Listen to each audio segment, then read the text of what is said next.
Hello everyone. Welcome to our channel. The rule of 10,000, or how to become an expert in any field, will be discussed in this video. Before you continue watching this video, please subscribe to our channel if this is your first time visiting our channel.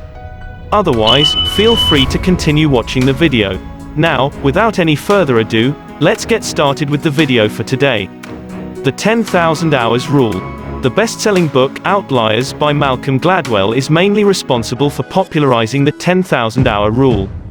People that engage in activities that are not typical of their demographic are known as outliers. According to Gladwell's explanation, the rule is as follows: to attain the degree of mastery associated with being a world-class expert in anything, you will need to put in a minimum of 10,000 hours of practice. According to Gladwell, success is more often the result of hard work and dedication than natural ability. This indicates that the level of effort you put into your practice is the primary aspect that sets you apart from other people. To put it another way, to become a professional in any field, whether it is playing the violin or being as excellent as Bill Gates at computer programming, you need to put in 10,000 hours of dedicated effort. One of the most important studies that Gladwell discusses is the one about which he states the following: their research implies that once a musician has enough skill to get into a top music school, the thing that distinguishes one performer from another is how hard he or she works. It's over with, however, the researchers say this is not the case. When one investigates it more, one discovers that it is somewhat more intricate. Role of a good teacher. His study shows that Gladwell doesn't pay enough attention to another critical factor: how good a student's teacher is. Practice is essential, and it's surprising how much time and effort it takes to learn something challenging. But Erickson's research shows that someone could practice for thousands of hours and still not be a master performer. Someone who practiced less but had a teacher who showed them what to focus on at a critical point in their practice schedule could beat them. In a paper from 1993, Erickson and two others wrote about their research on the role of deliberate practice in violin students' success. Gladwell said they found that it took a very long time, about 10 years or 10,000 hours, to get good at this practice. But Gladwell didn't talk about the role of deliberate practice, which is work done with the help of a teacher. Erickson says that the best way to do this is for students to have one-on-one lessons with a teacher who can evaluate each student and figure out what would be the next step for them to develop and improve. If not, students might not get better no matter how much they practice. We can learn from the research that it's often better for college professors to work with students more hands-on than to give a lecture. He suggested methods like the flipped classroom, where students watch videos of lectures before class to spend more time doing hands-on work. Some of the experts have used it very well. Mozart's best work didn't come out until he had been writing music for more than 20 years.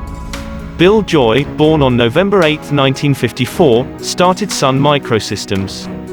He was smart and had a lot of talent, but the right opportunities and his desire to learn to program made him the influential innovator he became. Nobody is born intelligent.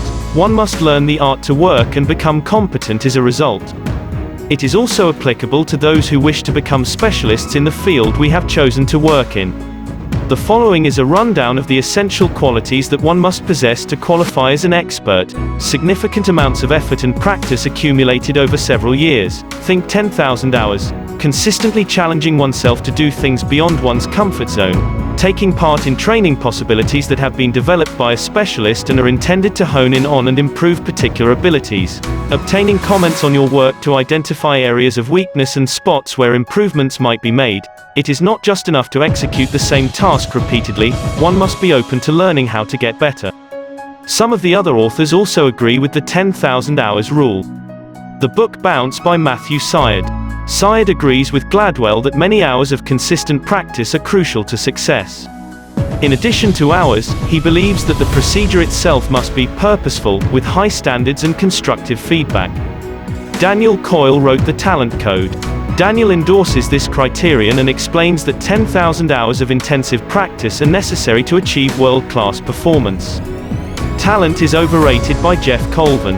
In mathematics, physics, musical composition, swimming, X-ray diagnostics, tennis, and literature, no one, not even the most gifted performers, achieved greatness without at least 10 years of arduous practice. Talk Like TED is a book written by Carmine Gallo. According to the author, even 10,000 hours of practice are regarded as the art of public speaking. In his earliest speeches, including the 1984 introduction of Macintosh, Steve Jobs was somewhat stiff, grasping the podium and reading from prepared notes. He improved each year by rehearsing assiduously for a presentation for countless hours and weeks.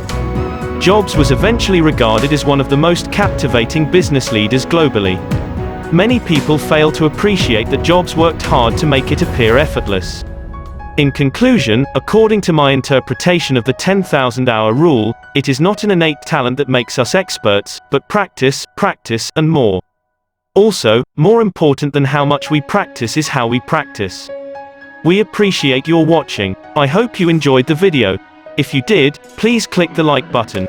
If you want to see more videos like this one, click the subscribe button. And if you have anything to add, please leave a comment.